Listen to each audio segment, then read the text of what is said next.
This is where, in August 1937, Japanese forces landed on the Chinese coast some 300 kilometers from Nanking.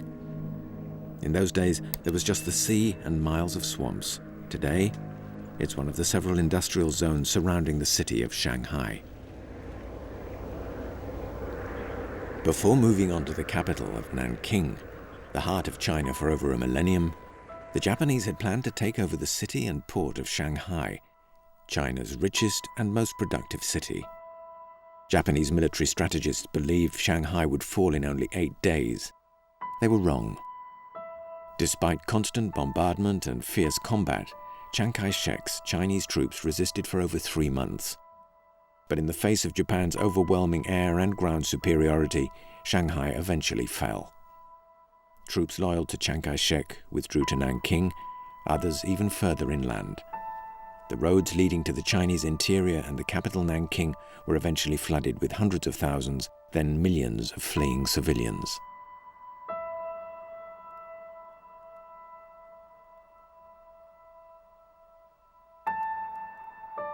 After 3 months of combat, Japanese reinforcements arrived south of Shanghai, bringing to 200,000 the number of troops who would go on to invade and overrun Nanking in November 1937.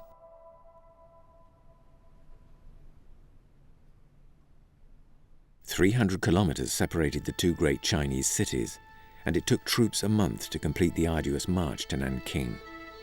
Although well stocked with ammunition, food supplies were low. This peaceful footage of the military campaign was shot for the benefit of the Japanese public and shown in cinemas across the country. But the reality was very different. The dark story of the rape of Nanking begins here, in the towns and villages along the road to the capital. In the village of Caobao, as elsewhere, the passage of the Imperial Army is etched into the memories of families who lived here. Rumors preceded the arrival of the invaders, and women and children fled to hide in the fields.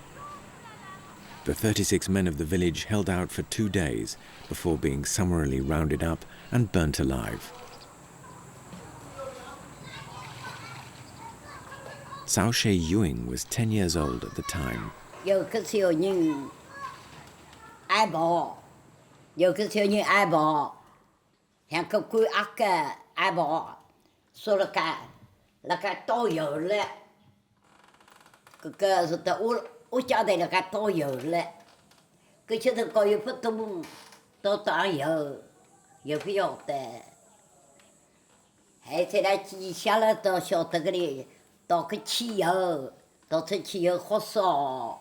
Rồi chỉ có mừng suy ai từng cái thì chân cái chỉ bị chân là cái bị chân là ở đó cái thuê được cái nhà cao đi cái số được thì cái dạng đó cái nhà số được thì cái đại bài am bè trái am bè xe am bè am bè cái số được thì cái dạng đó thì cái dạng.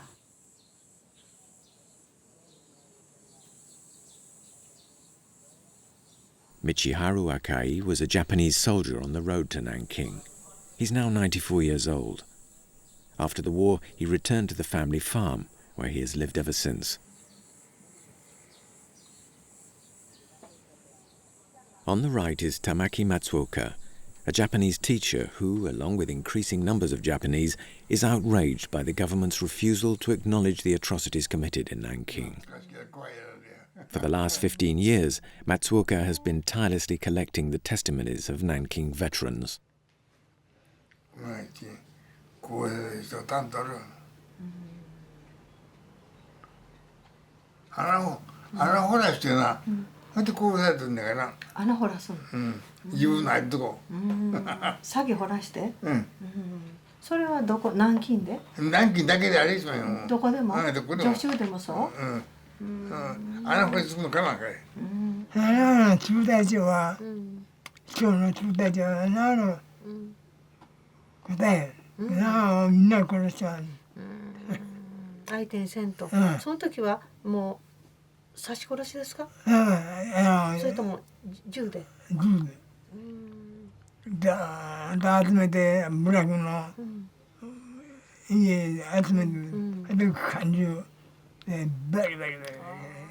あ、そうですか。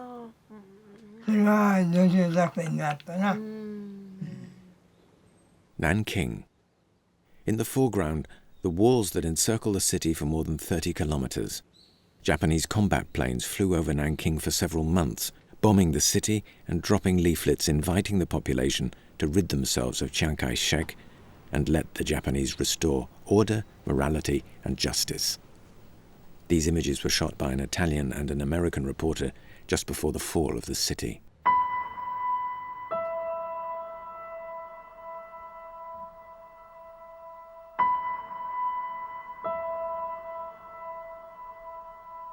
Chiang Kai-shek, his cabinet ministers, the mayor of Nanking, and most civil servants had already fled the city. Military commanders ordered the 21 gates of the city to be closed and barricaded. But the troops that had withdrawn to Nanking were badly equipped, disorganized and demoralized, and hardly inspired confidence in the local population. Many of those who stayed either had nowhere else to go or hoped that the Japanese occupation would return life to normal. Large numbers of people waited beside the tracks for a train that would never come. It was too late, much too late. The only way to avoid the combat that was sure to engulf Nanking was to head up the Yangtze River.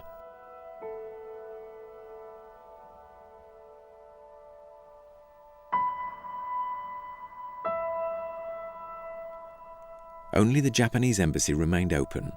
All other members of the diplomatic corps had been evacuated. The Americans were the last to close their embassy compound, when it became clear they could no longer protect their personnel. The embassy was transferred to a boat, the USS Panay, anchored on the Yangtze River north of the city. The two remaining cameramen in the city filmed the departure, which was also their own.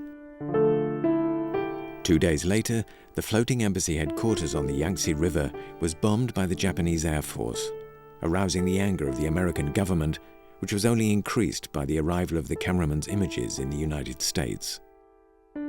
But neither Washington nor their counterparts in London and Paris wished to risk upsetting either the Japanese or the Chinese governments. In December 1937, Europe was entering a troubled period. The Spanish town of Guernica had just been severely bombed by German planes.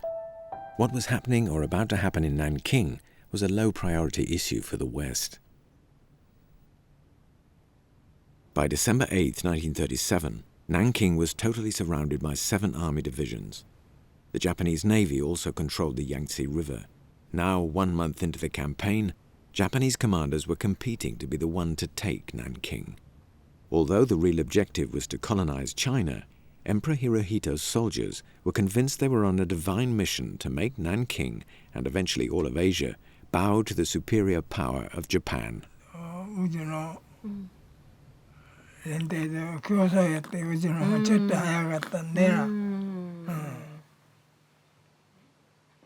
確かに競争でしたね。有名ですね。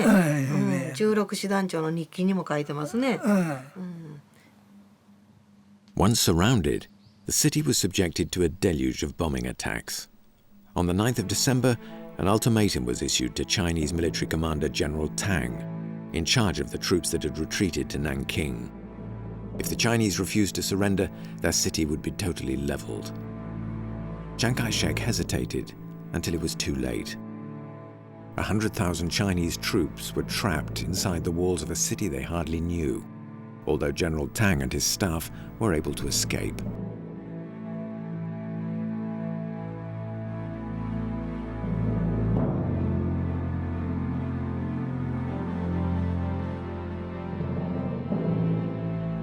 As for the Japanese, Commander Ono, filmed here by cameras of the Tokyo press, would be the first to lead his men into the northern suburbs of Nanking.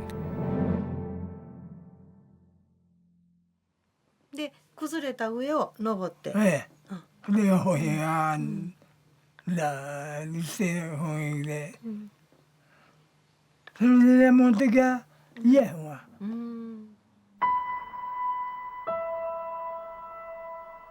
When Japanese troops entered the city, the Chinese were reduced to total panic.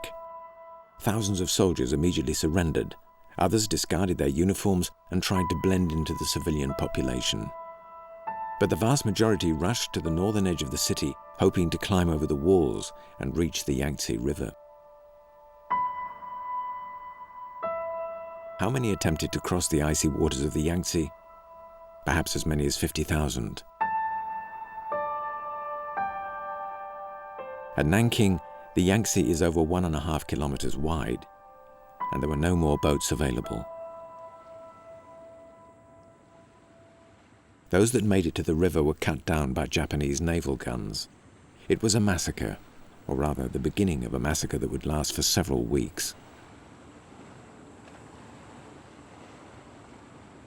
For the civilian population remaining in Nanking, the only relatively safe part of the city was an area declared to be the International Safety Zone, a series of camps in the city centre. This had been set up prior to the departure of the city authorities by a group of 20 or so Westerners living in Nanking who were concerned for the safety of civilians in the event of a Japanese victory. These images were discreetly shot by 2 amateur cameramen in this group, 2 Americans, a priest who was director of the Red Cross in China, John McGee, and the director of the Nanking YMCA, George Fitch. These pictures show women and girls being taken to a camp where they would be safe, or so it was hoped.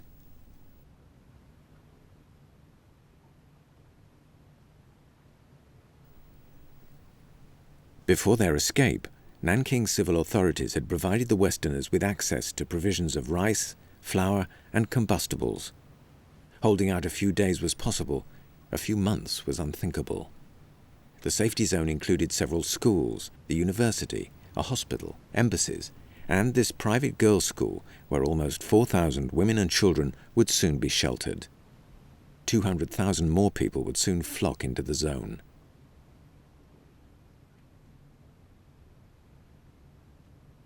This footage was taken before the city's collapse. Standing in the middle is Father John McGee. To the right, wearing glasses, is American Minnie Vautrin, Dean of the girls' school. Chon Chiu Fang stayed with her mother for over 2 months in one of these buildings.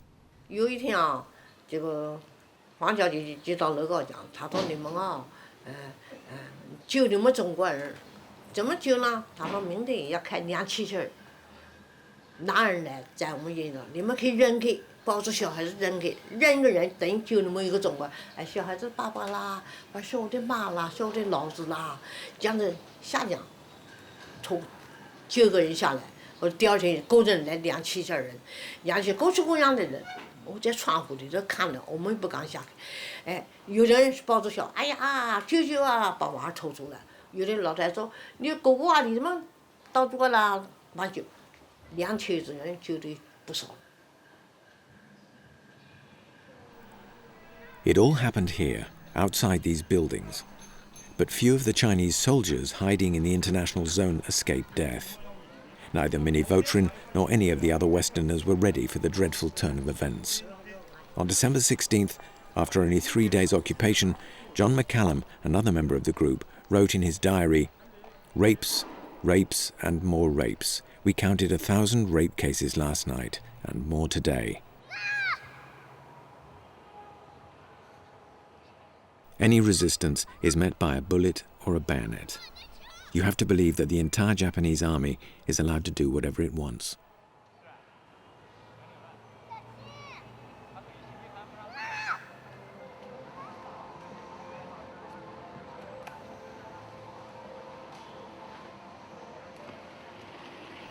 Westerners were never threatened, but every day and every night for 2 months, thousands of women were snatched, raped and murdered, and thousands of men disappeared. Several days later, John McGee and George Fitch risked their lives shooting these images. They were apparently taken from one of the hospital buildings within the international zone. The situation appears confused at the beginning, but it eventually becomes clear that the Chinese were rounded up by the Japanese armed with rifles and bayonets. The Chinese may be those who abandoned their uniforms and tried to blend into the civilian population, or they may also just be civilians. In a couple of seconds, some women will appear on the left of the image. They approach, but remain at a distance. These images bear witness to what Westerners in Nanking reported as a regular occurrence during the weeks of the Japanese occupation. Now a third woman. She gets down on her knees. Many executions took place here. Orders were given to conserve ammunition and kill the prisoners with knives and bayonets. でも捕まえてそのギュッとね視察するっていうのはその捕まえた人の服装はこんな服やな。一般の服ってこと？一般で、そんな兵隊がで服を着てるへんねや。普通の農民みたいな服？じゃあ兵隊かどうか分かりませんやん。帽子かぶってる。普通の服着てるけど帽子かぶってるの？帽子の型あるの？それともよくほら捕まえたらね頭見てほらこう形ついてたら兵隊やっててよく兵隊の日本兵の人言ってたけど、そんな調べることあるんですか？まあ調べへんな。調べんともやってしまう。一緒くたや。じゃあ実際の感覚としてはだから捕まえたらもうやってしまうという。捕まえて兵隊のとこ寄っとっとるからみんな一緒やり。なるほど。On the afternoon of December 17th, the Japanese made their official victorious entry into Nanking through the southern gate of the city. General Iwani Matsui, the highest-ranking Japanese military commander in central China, headed the cortege, immediately followed by the commanders of 2 Japanese army corps. On the right is Prince Asaka, the emperor's uncle. In Japan, the footage of this parade would be used as propaganda. In Tokyo, a commentator wrote, "On this great day in the history of our century, 4 months after our armies embarked upon a holy war in central China, we have captured the enemy capital. Our influence will now extend throughout China." To the soldiers, it was indeed a holy war, because they regarded themselves as the armed limb of Emperor Hirohito, who was of divine descent. Their civilizing mission accorded them every right. From early school days, teachers highlighted Japanese superiority to the Chinese. Later, at the barracks, it was hammered into them that their mainland neighbors were the lowest of the low. Their divine mission, though, was in reality a war effort aimed at colonizing the whole of China.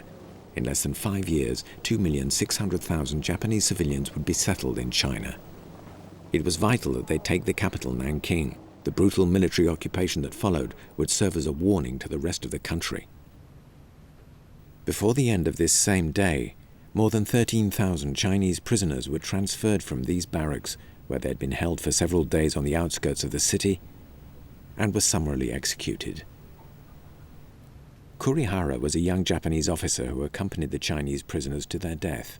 50 years later, he revealed what he knew about that day in a series of drawings of the well-orchestrated massacre. The red arrow indicates the direction to be taken by the columns of prisoners to the Yangtze River. According to Kurihara, 13,500 prisoners were marched before a semicircle of pre-positioned Japanese machine guns and gunned down.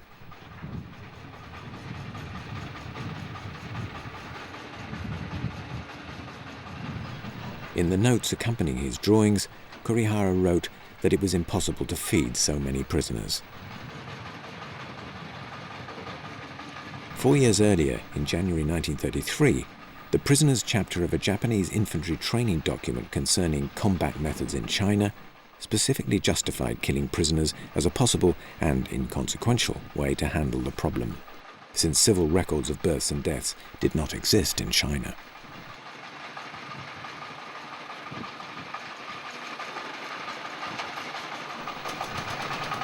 The hills surrounding Nanking were well known for their caves, in which famous hermits had once lived. In December 1937, some of these caves were occupied by workers from a stone quarry. Wang Zhenzu worked the quarry with his father and was living in one of the caves. He was 16 at the time. One afternoon, they heard the sound of machine guns.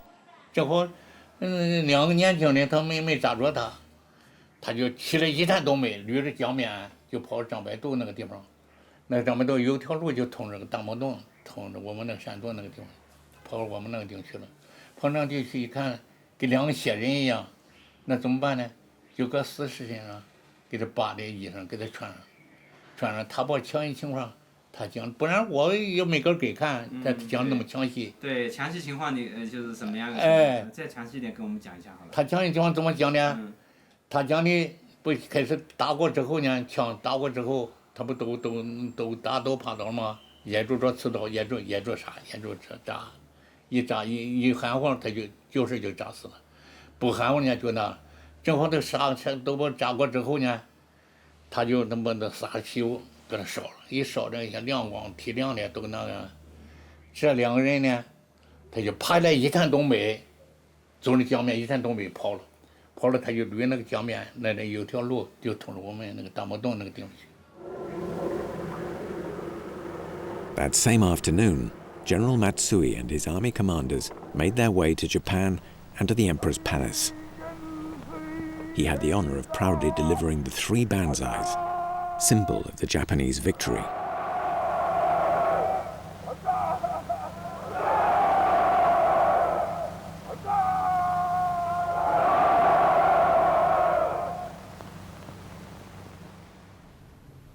In Tokyo, the Japanese greeted the news of their Imperial Army's occupation of the Chinese capital as an extraordinary victory. Under such gloried circumstances, those who were able devotedly visited the Yasukuni temple to pay homage to the souls of the soldiers killed in combat. This glorious day was also an occasion to gather at the gates of the Emperor Hirohito's imperial palace. In 1937 Japan, the school books highlighted the glory of serving as a soldier under the flag of the rising sun. The army had held exclusive, absolute power for years, the elites bowing at their feet. Japanese ideals were those of their military leaders. The warrior spirit of combat and conquest was inculcated in children as early as primary school. Slowly but surely, schools had become military training centers, and this would last for 8 more years until the end of the war in 1945. This was the Japan in which Shinichiro Kaneko grew up in. 私たちがね、兵隊に行く前に、徴兵される前に、親子との話はある程度やったんですよね。それが最後ですよね。2日毎日の私のおふくろと私話したんですよ。それが最後。どんなお話をその時に？いや、私ね、こう言ったんですよ。あの当時我々はもう軍国商人だったからね、おっか俺は日本に中国行ったならばな、必ず立派な手柄を立てて上等になってくると私こう言ったんですよ。そしたらうちのおふくろはしばらく考えてたけどね、バカ野郎とこう言った。おっかはな、コンペイトはいらねえんだと。生きて帰ってこいって言って。コンペイトって知ってます？階級。手柄を立てんでもいいと。星もいらないと、生きて帰ってこいってこう言ったんだ。私はその時に「なんだうちのおふくろは」ってこの非常時にこんなことを言ってるうちの親なのかと私は実際親を軽蔑したんですよ。その当時は分かんなかったの、軽蔑した。それほどまでに私たちは6年間の義務教育で完全な軍国主義の思想が頭に入っちゃった。だから親の言ってるのは頭に入らない。親が言うことものすごく反発した。コンペで親は生きて帰ってくる親は本能でしょ、俺は。ね、私たちは6年間の義務教育で得たのは、いわゆる天皇陛下のために忠義を尽くし、国を愛するね、どうのことあったでしょ。あれをもう学校で教わってるから、そのがみっちり入ってるから、当時ね、学校の特本にね、一太郎やーという本があったんですよ。一太郎やー。それはね、日朝戦争当時に一太郎が表彰されていったわけだ。その時にいよいよ今日は出発の時におふくろさんが見送りしたわけだ。一太郎やー、お前戦地行ったならばな、天皇陛下のためお国のためにしっかり働いてくるんだという印象がものすごく強かった。これが本当の東条日本の母親であるというふうに私たちは思ったから、うちのおふくろはそんなこと言ったから、なんだうちのおふくろはってそういう軽蔑の念がものすごく出はえてきた。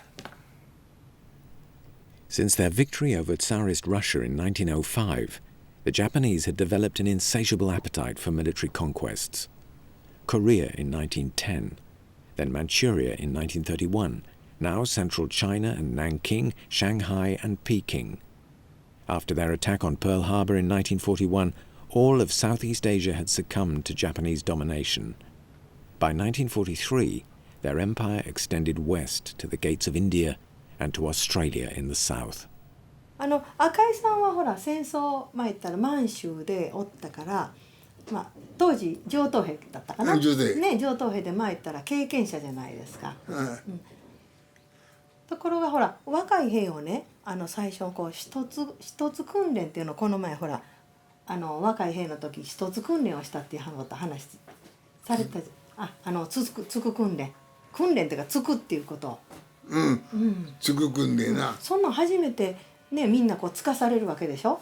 そうそう、みんな演習では銃剣つやるわけだけど、実際においては人はそんな簡単に疲れるのは逃げるもん。でも大勢の人がねやっぱり一番最初にねもう嫌おなしにね命令でつかされるっていうのはよく聞くんやけど、もう一度命令ですわ、上官の命令を陳の命令が言ってな、天皇が命令が言って行けっちで。Under the pretext of carrying out orders from a divine power, the young recruits sent to colonize China also learned to kill women and children with impunity. This was not fighting. These were barbaric acts that cost the lives of 15 million Chinese. ところがね、ブラック組を全部殺せっていう上からの指示なんだよ。命令なんだよね。だから当然殺さなければならないんだよ。役目としては。だけど我々のやっぱりこう抵抗があるんだよね。人間として抵抗があるんですよ。これは。しかしそれはね、初年兵の時。せいぜい2年兵まではそういう抵抗があるんです。3年よりなんてことはもうあんまりなこと忘れちゃう。頭なくなってくる。消えてくる。初年の時はもうすぐそういう抵抗がある。だから私たちも、子供たちはどうもね目標標準を定めることができないんですよ。だからもう目をつぶってこうパーンってその人当たりはもうやつはしょうがないんだとこういう頭だった。だからもう女もしかりだよね。で昔の中国の女ってのは転職って知ってます？これでしょ逃げられるんだよね。だからいつでも殺せるわけだよ。だからね女の虫を殺すわけないんだけどもやっぱり子供がいるからつい笑いはね殺すの。ただ古い兵隊は殺すより強姦の方が儲かってきないじゃん。古い兵隊はね強姦の方が儲かってきないじゃん。我々初年の時はできないけども古くなってくると今度は強姦になってきちゃう。女はちょっとやれとどっちみち殺すんだからやっちまえってわけでそういうふうになってきたんです。Serviceman Murazi, whose self-portrait we see here, had a different experience in the China campaign to most of the Japanese soldiers in their first, second, third or fourth year. Murazi wasn't at the front, but in the rear, working in logistics. He was also a passionate photographer. His superiors appreciated the portraits he took. Little by little, he attained the right to carry his camera with him wherever he went. His photographs were not censored. From time to time, he could send his film back home to his young wife in Japan. It wasn't until his return from China that he was able to develop the film. He had taken over 3,000 photographs. In December 1937, Murazi was in Nanking, where he was able to take pictures of things that no one else was authorized to record.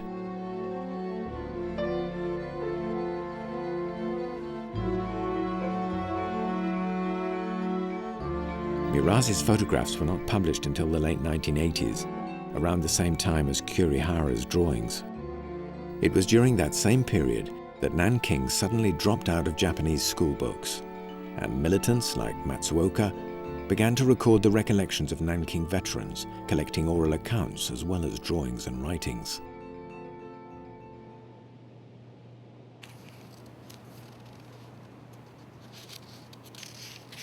They sometimes took the form of simple diaries, offered up discreetly at best, and often anonymously.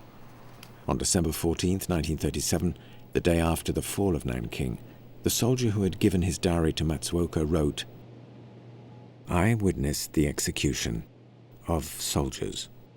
on the banks of the Yangtze River.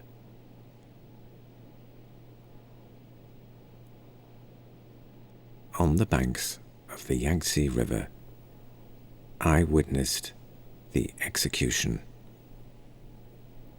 of the conquered soldiers.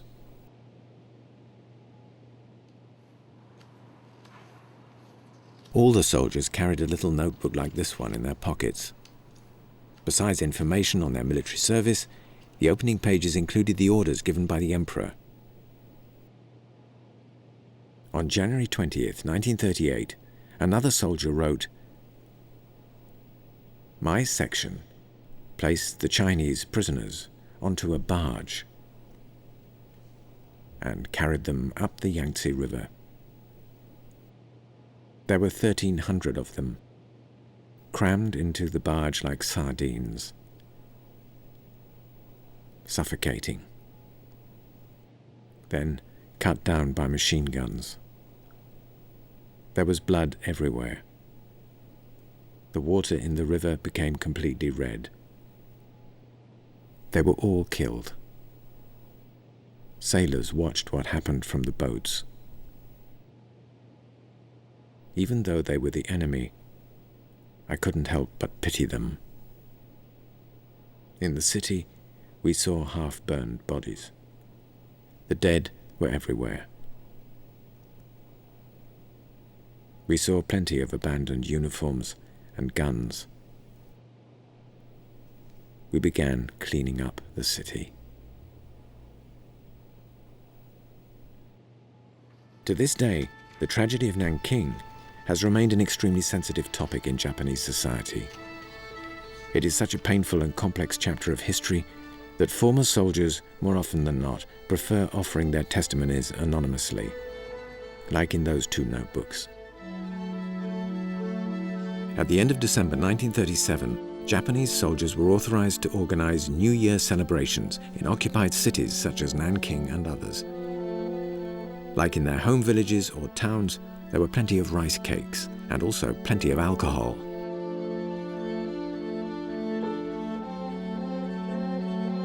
But as they prepared for a return home after the new year, the soldiers learned that in fact the war was not over, and that they were to be redeployed to the new front further inland. After a period of calm, the inhabitants of Nanking suffered a new wave of violence, massacres and rapes. This would last through February until a new civil government was brought in.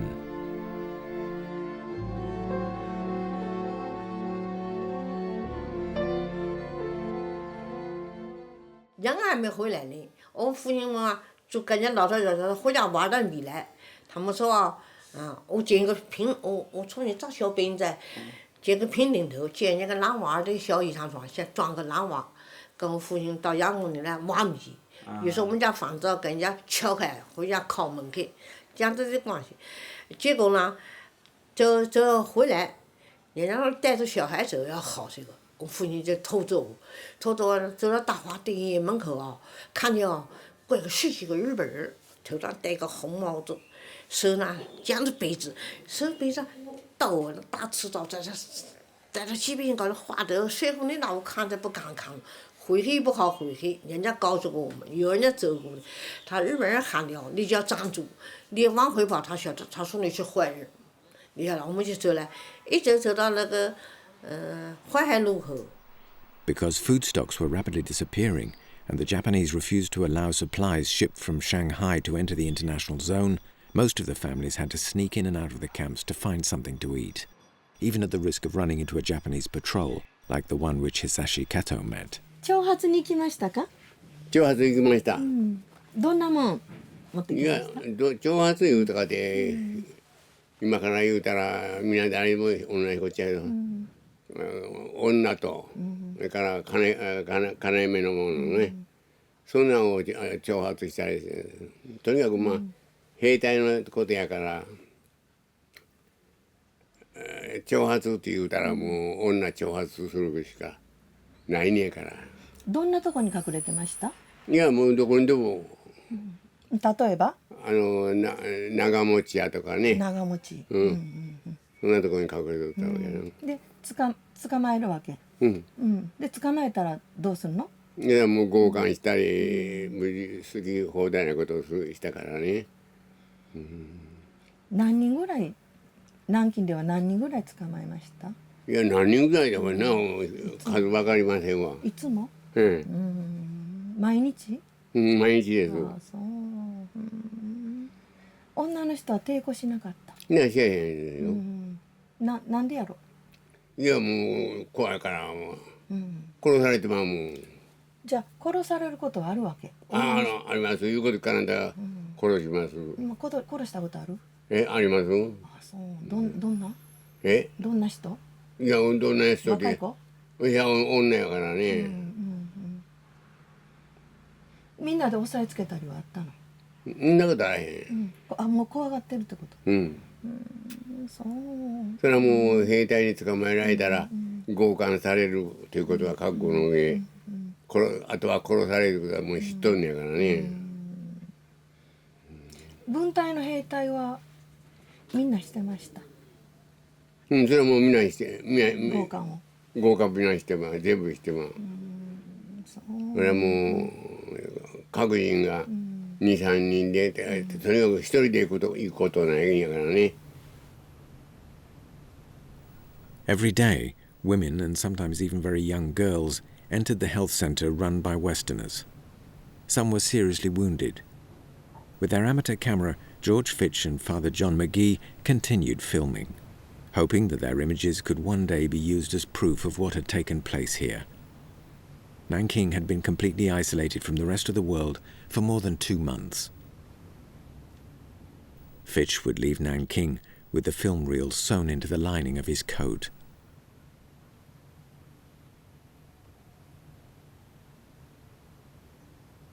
Every day the Westerners recorded the names, ages and addresses of the victims of the violence treated in the hospital.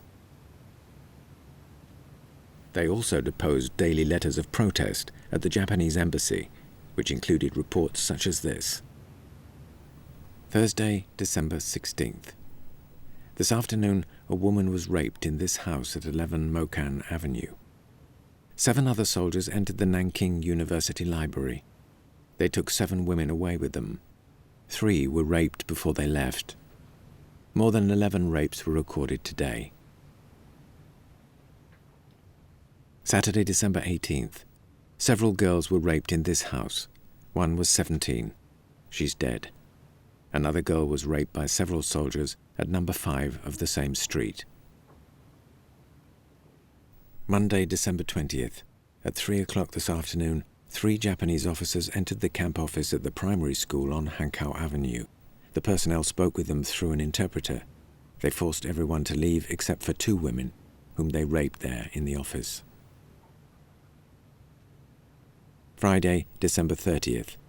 This afternoon, 2 Japanese soldiers entered the residence of an Italian embassy official at 74 Piping Avenue.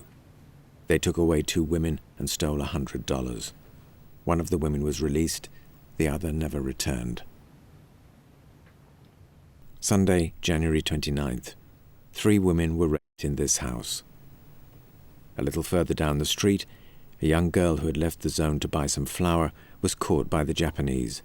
She was placed in a truck with 20 other women. She was the only one who managed to escape. それはやっぱり好き放題なことして、乱暴しとるけども、やっぱり規則と何だけは守っていかないかんしね。どんな規則？いやもうそれはとにかく女を強姦したらいかんとかなんとかいうそんなことは全部止められてるけども、そんなもん言うこと聞かへんわな。誰も初めから悲願の一日中偉い人はついとらへんねんし、あとはもうわしらみたいにもう分隊長が長で、あと兵隊ばっかりしからな。憲兵はいました？いやおりますけど、憲兵は愛さんしか来ません。で憲兵かてね、やっぱり兵隊の悪いことをしとんのは知っとんねやから。そんなこと言うかけたらおる兵隊全部捕まえていかないかんねやからね。だからそんなことは。ほんでね、中隊長。誰私、中隊長さんはね、うん、誰か覚えてます？いやも中隊長の名前。うちは田中中隊やったやから田な。中中隊。で、中隊長さんはね。そんな詳しい聞かんといて、もうね忘れてばっかりでもそんなん聞いてね出してもらってもね。わかりました。ごめんね。はい。February 1938, General Matsui, who had delivered the 3 Banzais of victory, was recalled to Tokyo. He had become a thorn in the side of his superiors. Since the capture of Nanking, he had begun to have doubts about his army's commanding officers and the conduct of the troops. His final speech was hardly triumphalist. 軍がよくその出兵の目的を遂げ、優秀の美を収めるということの努力はむしろ今後に属することと思う。過去漢字使った時に軍の任務は善と誠に良縁であるとともに、今後の将兵の努力の上に一層の期待を属せなければならない。国民もまたこの放置で過去の諸生に休んでず、ますます軍を応援し、これを伝達し、これを率いて国を挙げて真にこの重大なる自局の解決に努力しなければならんと思っております。2 days after Matsui's recall, it was the turn of the 2 army chiefs whose troops had sacked Nanking to return to Tokyo. We see them here boarding a ship in Shanghai. In Nanking, a Chinese civil government was set up by the occupying forces. The international safety zone was closed, and life began to return to normal in the capital. But the horror moved deeper into China and all over Southeast Asia, from 1941 to 1945, to places such as Hong Kong, Singapore, Guam, and Manila. Tokyo, September 1945. The war in China and the Pacific was over. Japan was occupied by American forces, and the tribunal began. Father John McGee, George Fitch, and several others were invited to testify. Minnie Vautrin was not among them. On her return to the United States in 1941, she committed suicide. Father John McGee was the first to give testimony. All truth and nothing but the truth, so help you God. Be seated. It was unbelievably terrible. The killing began immediately in several ways, often by individual Japanese soldiers, or up to 30 soldiers together going about, each one seeming to have the power of life or death. And then soon there was organized killing of great bodies of men. There were bodies of men lying everywhere. And I passed columns of men being taken out to be killed. These people were being killed by rifle fire and machine gun principally. Also, we knew of groups of several hundred being bayoneted to death. In Tokyo and all over Japan, the tribunal came in for deep criticism. Some felt the judgment was passed by the victors, and others lamented the emperor's absence. Nevertheless, the trial demonstrated that far from a glorious victory, Nanking had been one more massacre among many other such barbaric acts during 15 years of war. But the majority of Japanese had other things on their minds. In 1947, 48, and 50, Japanese soldiers gradually returned home from prisoner of war camps in China and elsewhere. It was a time of rebuilding for a Japan ravaged by many years of conflict. It was also a time to visit the Yasukuni Temple, to honor the memory of those who had done their duty but never returned. There, over 2 million names had been recorded. During those years, the silence over events in Nanking grew heavier, especially as communism became established in China. The Americans urged the Japanese to keep quiet about their past in China. More than 500 airmen were even recruited to bomb Chinese towns. 30 years later, in October 1978, the Yasukuni temple priests took a decision that complicated the memory of Nanking and every other Japanese atrocity. The names of the 7 defendants condemned to death for war crimes by the Tokyo Tribunal were added to the list of those honored. Among them, General Matsui and General Tojo, who took the decision to bomb Pearl Harbor. That decision, and a more recent one to play down the Nanking tragedy in school books, outraged many Japanese. This prompted Tamaki Matsuoka and other militants to begin recording the recollections of Nanking veterans, as well as those of other eyewitnesses on the road to Nanking. In the village of Kaobao, the building in which 36 men were burned alive was never rebuilt.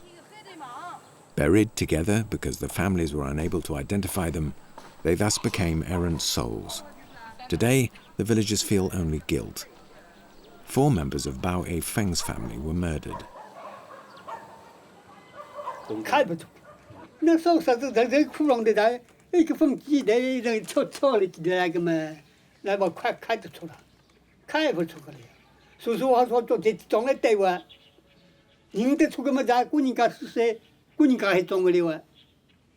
Nga tụng cái gì cái tụng bì xì bì thì cái sai sai lúc cái gì tinh sai cái gì tinh sang sinh cái chuyện đang qua tinh sang sinh cái chuyện đang qua họ sinh nhị sau đấy chúng yêu sát lại nhị đi sát chi nhị đi cái cho thật cái bê là đại地同志买地址啊这地预报才个屋里啊才个月里啊看年景年地景我感觉知道个年景这预报等了个屋里叫替他用3个人来才讲之下一个别人家有个人家忘记不毛的菜说不毛的菜是有点干来做喂有点干来做有个人嘛头发说他可少杀了个人我少杀了个人不毛的菜啦一干来就这个喂这个菜啦到了别的那个菜个你听得懂了啦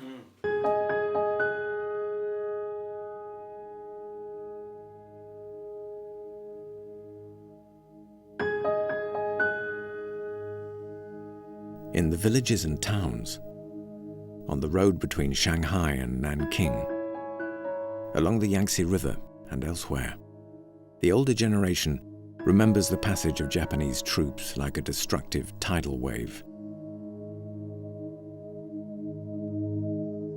Memorials have been erected everywhere to keep the memory alive. The first one is here. In 1937, there was only a riverbank and the sea. This was the place where several Japanese divisions disembarked on their way to Nanking.